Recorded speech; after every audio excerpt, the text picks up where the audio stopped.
YouTube, it's Matt here from the Geared Shed again. Just doing a little bit of update on this Boreas buttermilk backpack that I've had. And if you look at my previous review on this, I wasn't particularly impressed with the harness on it, especially the hip belt. So my conundrum with this one is that I managed to break the frame. Show you get that again. So it's a light tubular aluminium frame that goes inside this back panel system. Basically, it's a plastic, medium or high density plastic sheet. Basically, it's not very, as you can see there, it's not particularly stiff. I can roll it up into a ball just about, and it's got another piece of aluminium stay kind of stuck to it in there. That just gives it a bit more rigidity that way.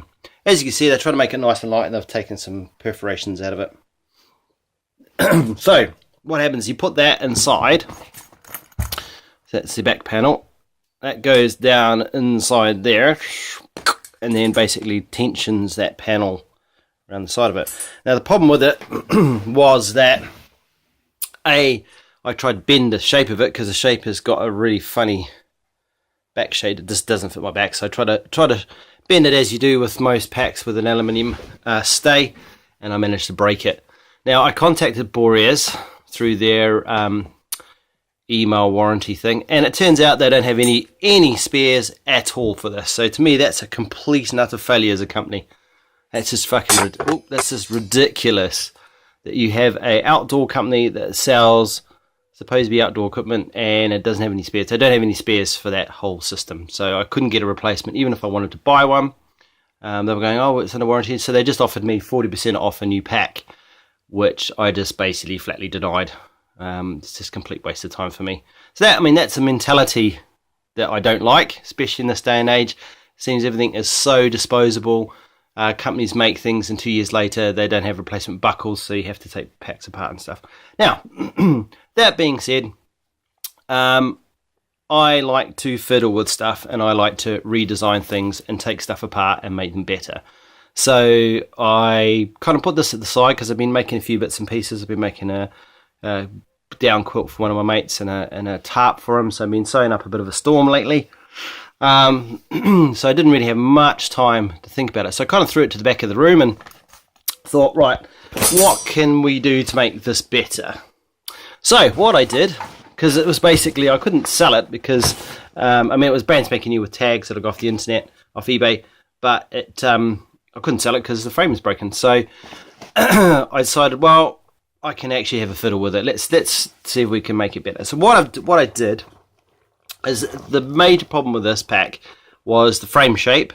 The frame was a bit not too great, and also the hip belt. Now, what I've done, it probably won't seem any different than before, but what I did is I unstitched this here, this binding, took that out, and there was actually a fair bit of actual room in this hip belt with this foam. Now, this foam is pathetically thin.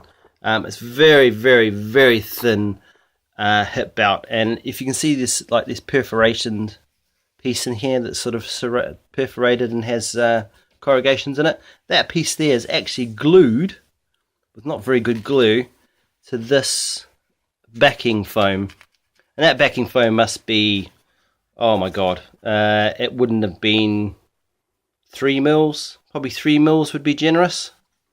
Right, so that was the sum total of the stiffening you had in both these hip belt wings.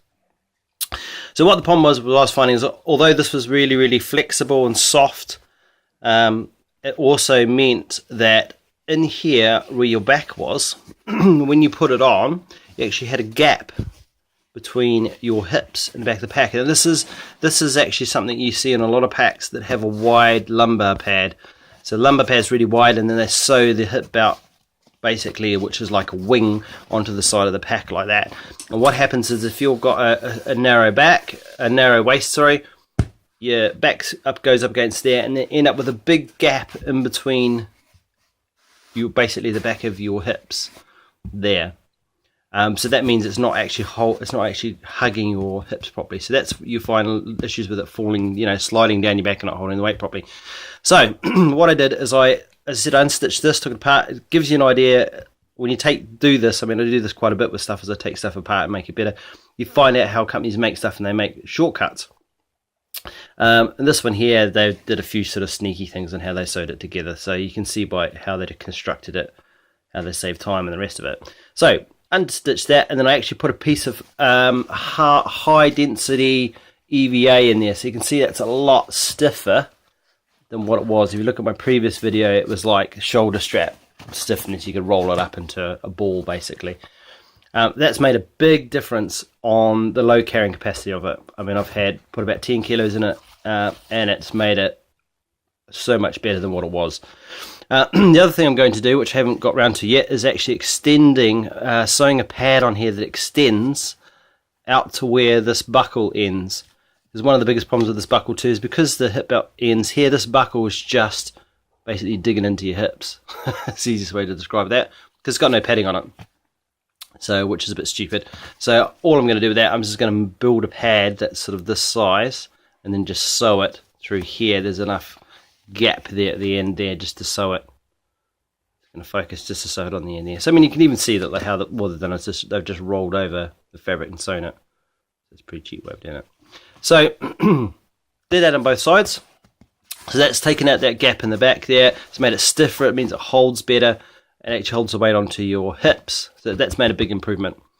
The other thing I did is this frame sheet thing here, and this stupid aluminium piece of crap. If you take that aluminium piece out, this is still very, as you can see, very flexible. And it's quite heavy, even with this perforations in it. It must be a good couple of 100 grams just on its own before you add this aluminium thing.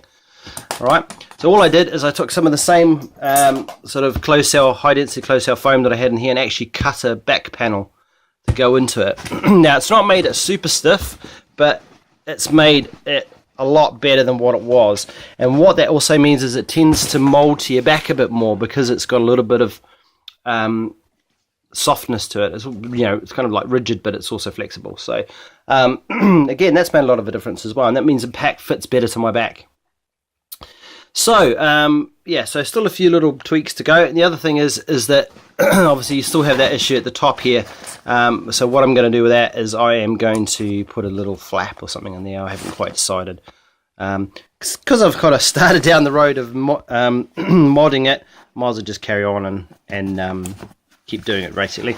Because other than that, I like the pack. It looks good. And in doing this, it's also lightened it up. It's now 1.2 kgs by my scales. So that will make, I think it's about 1.4, 1.45 or so. So you'll save 250 grams. I mean, it's not a huge amount, but, that was just in the process of making it better. Okay. So yeah, big thing with this stuff is don't be afraid to have a attack at it. I mean, all I'm using is basically for this, I actually hand sewed it back on. You can just about make out my crappy hand sewing. I mean, at a distance, you won't even notice that that's actually been sewn on by hand. I did manage to get the first bit. I actually sewed with a sewing machine, like the layers together, and then I've actually sewn this binding on with hand sewing. Yeah, don't be afraid to get in there, because basically companies make things a lot of times to a price. When you see them designed, they're made to keep the cost down on manufacturing, make it speedy, to make it easy. So they cut some corners, and they basically, what they also do is they look at durability wise, and they will just basically say, right, let's cut it fine on durability, because we're going to get a few warranties and people are going to bring them back. What we want to do is try and keep the warranties reasonably low, but you can't eliminate them. And most manufacturers work on a 5% return rate. 5 to sort of, if you're getting 3% return rate for warranties, you're doing really well. I mean, the companies I've worked for in the past, it's been like 5%, 5%, basically the industry standard. So they'll look at cutting corners to do that. But to me, I like it, I can rearrange a few things, add a few bits, take a few bits away and make it better. So don't be afraid to chop and recreate, make some extra bits and pieces on it. So yeah, so I'm going to be doing a few more little mods on it to make it a bit better, and then I'm going to decide whether I'm going to take this on the Tour de Mont Blanc or not. I've got the other one, which was my Montaigne Grand Tour 55, which is a great little pack, which I'll do a little quick extra review of it here in a minute. But yeah, this is a little bit lighter, and I kind of like the simplicity of it. This has got bugger all on the outside, which I really, really like. It's not fussy. Shape's pretty good. With that hip belt mod, it's made a huge difference to the carrying capacity of it. And with the Tour, I'm hoping not to be taking anything greater than 10 kg with water and food, so it should still be about right when we look at putting weight in it. Right, so yeah, comments in the comments box. Don't forget to subscribe. More content on the way. Cheers, guys, and see you later.